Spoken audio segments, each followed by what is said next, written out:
احمد صاحب کیا سمجھتے ہیں تاریخ کے تناظر میں کچھ حوالہ آپ نے بھی اپنی گفتگو میں دیا کہ جو حسینہ واجد تھی وہ تھوڑا سا ان کا جو نیریٹو تھا اینٹی پاکستان تھا، آپ کیا سمجھتے ہیں جو نیو لیڈرشپ اگر آتی ہے تو پاکستان اور بنگلہ دیش کے تعلقات پر اس کا کتنا اور کس حد تک اثر پڑے گا؟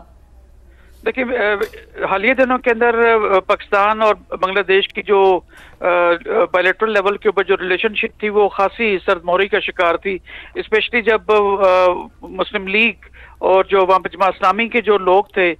جو پرانے ان کے سینئر لیڈرشپ جو تھی، جو اب کافی خاصی حد تک ڈورمنٹ ہو چکی تھی، عمر رسیدہ ہو چکے تھے، ان کو جا کے ہینگ کرنا، وہاں پہ سزائے موت دلوانا، بیسیکلی وہاں سے ان کی پاپولیرٹی میں کمی آنا شروع ہوئی تھی۔ اور جب پاکستان اور بنگلہ دیش آپس میں ایسٹ پاکستان علیحدہ ہوئے تھے تو اس وقت ان کے جو فادر تھے ان کی گورنمنٹ انہیں دنوں میں جو ہے وہ فارم اپ ہوئی تھی، اور وہاں پر جو اینٹی پاکستان ایک نیریٹو بلڈ کیا گیا تھا وہ خاصا اس نے جڑیں پکڑی، اور اسپیشلی جو ہے وہ اس کے بعد آنے والی جو یوتھ پیجی تھی وہ اردو بولنے میں خاصی ہچکچاتی تھی، اور ٹرو سینس میں ایک پرو بھارت وہاں پہ ایک سینٹیمنٹ جو ہے اس نے جنم لیا۔ اور وہاں کی جو ٹیکسٹ بکس بھی ہیں اس کے اندر بھی پاکستان کو ایک ظالم جو ہے ایک، اور جو ادارے تھے اس وقت کے ان پر بہت تنقید کی گئی، اور یہ یوتھ پڑھ پڑھ کے یہاں تک پہنچے کہ وہ اینٹی پاکستان خاصے سینٹیمنٹ رکھتے تھے۔ اب آپ کا سوال جو ہے کہ حسینہ واجد صاحبہ کی جو ابھی گورنمنٹ ابھی ختم ہوئی ہے، اس کے بعد شاید جو بھی بیٹھے گا تو وہ اب لیٹسٹ جو جدید دنیا ہے اس کے حساب سے جو ہے وہ اپنے فیصلے کریں گے، جو کہ پرو یوتھ ہوں گے، پرو مسلم امہ ہوں گے، اور وہاں پہ جو گیپس رہ گئے تھے، جو ایک نفرت کی جو فضا پیدا کی گئی تھی ٹیکسٹ بکس کے ذریعے،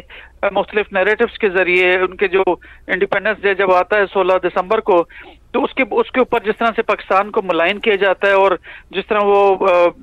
مودی کے ساتھ ان کی سٹیٹمنٹس کو جو ہے ان کے ساتھ کھڑی ہوتی نظر آتی ہیں، مودی کو بلا کے اپنے ملک کے اندر پاکستان کو وہاں پہ جس طرح سے ملائن کیا گیا، اور پاکستان کی اور جو اس کا حالات پیدا ہوئے تھے مکتی بانی اور انڈیا کے نیکسس کے ساتھ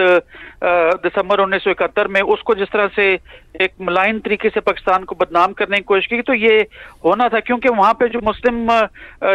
جو لوگ ہیں، جو سینئر لوگ ہیں، جو بڑے ہیں عمر کے اندر، وہ ابھی بھی پاکستان کو یاد کرتے ہیں اور اچھے وقتوں کو یاد کرتے ہیں، لیکن بدقسمتی سے ایک نفرت کی فضا پیدا کی گئی، اور جس گورنمنٹ کے چینج ہونے سے میں سمجھتا ہوں کہ وہ بہتری کی طرف جائے گی، اور ایک یگانگت کی، ایک یونٹی کی، ایک بھائی چارے کی جو ہونی چاہیے۔ آپ یہ کہہ رہے ہیں کہ یہاں پر جو تبدیلی آئی ہے بنگلہ دیش میں، اس سے حالات اب کچھ بہتری کی طرف جائیں گے۔ ماریہ سلطان صاحبہ، گزشتہ روز کا بیان ہے بنگلہ دیش کے آرمی چیف کا، انہوں نے کہا کہ فوج جو ہے وہ عوام کے ساتھ تھی اور عوام کے ساتھ کھڑی رہے گی، جو یہ تو گو کہ اس میں انہوں نے ایک واضح اشارہ دے دیا تھا کہ کوئی بڑی چیز ہو سکتی ہے، لیکن یہ فرمائیے گا کہ کیا شیخ حسینہ صاحبہ کے صرف استعفے کے اوپر ہی اکتفا کیا جائے گا؟ گو کہ وہ ملک سے تو اب جا چکی ہیں اور بھارت کا ہی نام لیا جا رہا ہے کہ وہ بھارت کی طرف روانہ ہو چکی ہیں، کیا صرف ان کا استعفیٰ ہی کافی ہوگا، یا پھر اتنے دنوں سے جو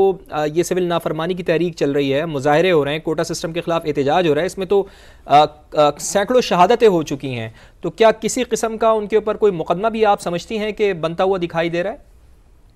دیکھیے، مقدمہ تو ہوگا،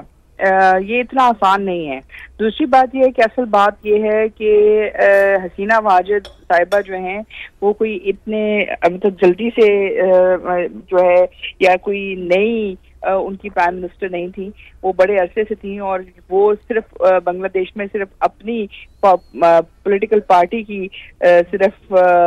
جو ہے پالیسی نہیں اختیار کی ہوئی تھی، ان کا ایک بہت بڑا جو ایک طرح سے آپ کہہ سکتے ہیں سپورٹ بینک تھی، ان کی بہت بڑی جو اثر و رسوخ تھا وہ ہندوستان کے ساتھ جو ہے ان کا کنیکشن تھا، ان کا تعلق امریکہ کے ساتھ بھی تھا، اور کیونکہ یہ جو خطے کے اندر جو ایک ریجنل انفلوئنس ہے، اس انفلوئنس کے اندر وہ حصے دار تھی، اور اس حصے داری کی وجہ سے انہوں نے اپنی عوام کے اوپر بہت زیادہ مظالم جو ہے نا جو ہے کیے، اور یہی جو ہے آپ کو جو پالیسی ہے وہ آپ کو مودی کی حکومت میں بھی نظر آ رہی ہے، جہاں وہ انٹرنلی سوشلی اپنی اکثریت اور اقلیت کا جو تناسب ہے، جو ان کی مخالفین ہیں، ان کو پولیٹیکلی ڈس امپاور کرنے کے لیے وہ کسی بھی حد تک جا رہے ہیں، یہاں تک کہ وہ قانونی تجاویز لے کے آ رہے ہیں، یہاں تک کہ آج کا دن جیسے کہ 5 اگست 2019 ہے، اس دن انہوں نے کشمیر کے اندر کشمیریوں تک کو جو ہے